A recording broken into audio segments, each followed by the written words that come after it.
Mi nombre es Marcos Orellana, soy abogado del Centro para el Derecho Internacional Ambiental, CIEL, aquí en Washington, D.C. La empresa minera canadiense Pacific Rim está pidiendo al gobierno de El Salvador un permiso de extracción para su mina El Dorado, ubicado en el municipio de San Isidro, Cabañas. La empresa dice que tiene el apoyo de la gente y se ha comportado con prudencia durante su tiempo en el país, pero hay salvadoreños y salvadoreñas que afirman, entre otras acusaciones, que la empresa ha pagado a gente pobre para manifestarse a favor de la minería, ha pagado a gente local para intimidar a los que van en contra de la minería. Incluso el empleado de Pacific Rim que cortó los dedos de Santos Rodríguez. ¿Qué tipo de empleo tiene? Él trabaja en asunto de ayudarle a conseguir gente. Como promotor. Sí, correcto. Él se vendió con ellos. Empezó que iba al lado de nosotros. Luego de eso, como esta empresa pues les paga bien, ellos prefieren agarrar el dinero y no cuidar el bienestar del país. Ha escrito su propia ley minera y ha tratado de hacer aprobarla a través de algunos diputados que aparecen en el pago de la empresa. Cuando nosotros, como Mesa Nacional frente a la Minería Metálica, le pedimos una reunión a Ciro Cepeda, que es el líder del partido que promueve a la Pacific Rim en la asamblea, él nos dijo: nosotros no tenemos nada que decir sobre ese tema, porque ya tenemos compromisos adquiridos con la empresa.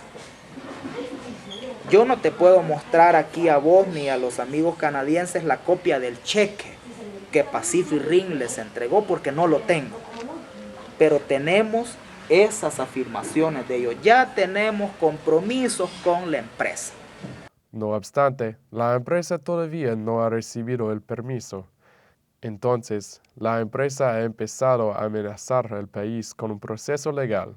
El jefe ejecutivo de Pacific Rim, Thomas Drake, ha dicho que la empresa tiene el derecho para extraer el oro, un derecho que proviene de su inversión de más de 77 millones de dólares, y que la empresa está investigando opciones legales que se da al Tratado de Libre Comercio, CAFTA. En Washington, D.C., yo hablé con Marcos Orellana, abogado que se especializa en el derecho ambiental y tratados internacionales, para averiguar si la empresa canadiense Pacific Rim tiene derechos legales según CAFTA, cuando su país de origen, Canadá, no es un miembro del tratado en cuestión. El Acuerdo de Libre Comercio de América Central es un acuerdo de libre comercio que lo que intenta es abrir mercados para así estimular la actividad económica, el comercio internacional, a la vez que contiene un capítulo específicamente diseñado para proteger a la inversión extranjera, en el entendido que esa protección va a facilitar la inversión extranjera y eso va a contribuir al desarrollo económico de los países. Eso es básicamente la arquitectura o el diseño del CAFTA. ¿Y cuáles son los argumentos que van en contra a este argumento de CAFTA, a la justificación de CAFTA? Bueno, hay varios argumentos que se oponen a esta justificación del CAFTA. Por ejemplo, está el hecho de que el incremento en la actividad económica en diferentes países, si esto no va aparejado, acompañado de una fortaleza institucional y un marco normativo, leyes y regulaciones que impidan la generación de contaminación ambiental o la explotación indiscriminada de recursos naturales, entonces los costos asociados a este desarrollo económico son mayores que los beneficios asociados a la actividad económica. Eso sería una suerte de argumento. Y luego, en términos de la inversión extranjera, esto también se aplica, pero al mismo tiempo existen consideraciones de índole de gobernanza, en el sentido de que los inversores pueden acudir directamente a tribunales internacionales sin tener que ir primero a las cortes nacionales, y en procesos que son opacos, sin transparencia, y esto debilita el Estado de Derecho y la buena gobernanza. Bueno, en general el CAFTA protege solo a los inversores de los países contratantes cuando hacen una inversión en los otros países. En este caso, se trataría de un inversor de los Estados Unidos haciendo una inversión en El Salvador para estar comprendido en las protecciones del CAFTA. Y sin embargo, si la empresa es canadiense, entonces, en cuanto tal, no puede presentar ningún reclamo en el marco del CAFTA. Ahora, dicho esto, si es que hay inversores de los Estados Unidos que han invertido en la empresa canadiense, entonces ellos pueden estar legitimados para presentar un reclamo en base al CAFTA por medidas adoptadas por El Salvador en relación con sus inversiones en esta empresa. Eso pudiera ser un escenario que pudiera darse.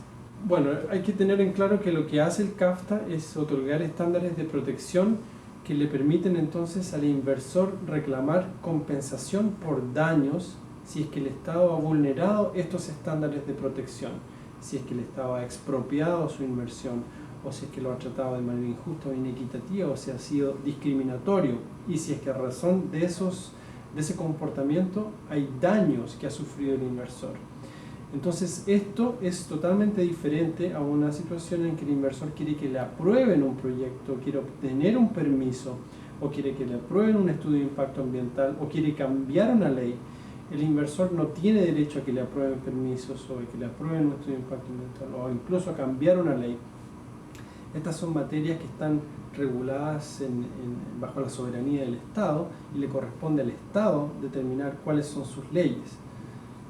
Entonces, la empresa no gana derechos a través de un nivel de inversión, porque ellos están diciendo que a causa de su inversión de tal millones de dólares han recibido derechos de explotación a través de CAFTA. ¿Eso no tiene sentido o no? No, eso no tiene sentido. Los derechos de explotación se establecen en base al marco normativo del Estado. Si el Estado actúa dándole un permiso de explotación a la empresa, entonces tiene un derecho de explotación. El CAFTA no otorga derechos de explotación.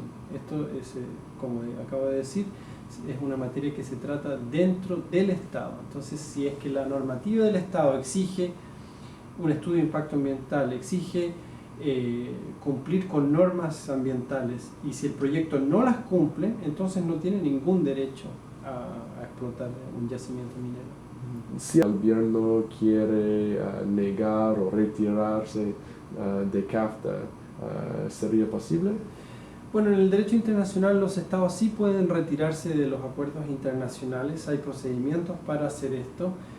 Son procesos que están regulados porque tiene que haber cierta estabilidad en las relaciones internacionales, pero en última instancia está en la soberanía del Estado ser o no parte de un acuerdo internacional. En los acuerdos internacionales relativos a la protección de inversiones, si un país se retira, usualmente hay disposiciones en el acuerdo que le permiten a los inversores gozar de ciertas protecciones durante un determinado número de años, a pesar de que el país se haya retirado del acuerdo. Bolivia, por ejemplo, ha empezado a renegociar acuerdos bilaterales de inversión y ha denunciado, que es el término que se usa para retirarse de algunos de estos acuerdos. Ecuador está en este proceso también. Muchas veces el interés que tiene el inversor extranjero es en hacer una ganancia que pueda luego llevar de vuelta a sus propios países y distribuir a sus accionistas o disponer de la manera en que la empresa lo decida. Entonces los beneficios, especialmente a las comunidades locales que son afectadas por este tipo de proyectos de inversión, especialmente en las industrias extractivas, son muchas veces mínimos. No hay distribución equitativa de beneficios a las comunidades afectadas, y lo que hay son costos ambientales y muchas veces también violación de derechos. La gente que vive alrededor de las minas muchas veces sufre contaminación, con la contaminación de sus cuerpos o la contaminación de sus campos. Entonces esto es un problema que se verifica en muchos países. Organizarse para obtener los beneficios que están asociados a la extracción de recursos naturales y organizarse para la defensa de los derechos, porque hay avenidas legales que están disponibles para la defensa de los derechos, y solo una comunidad organizada puede ser exitosa en obtener protección a esos derechos.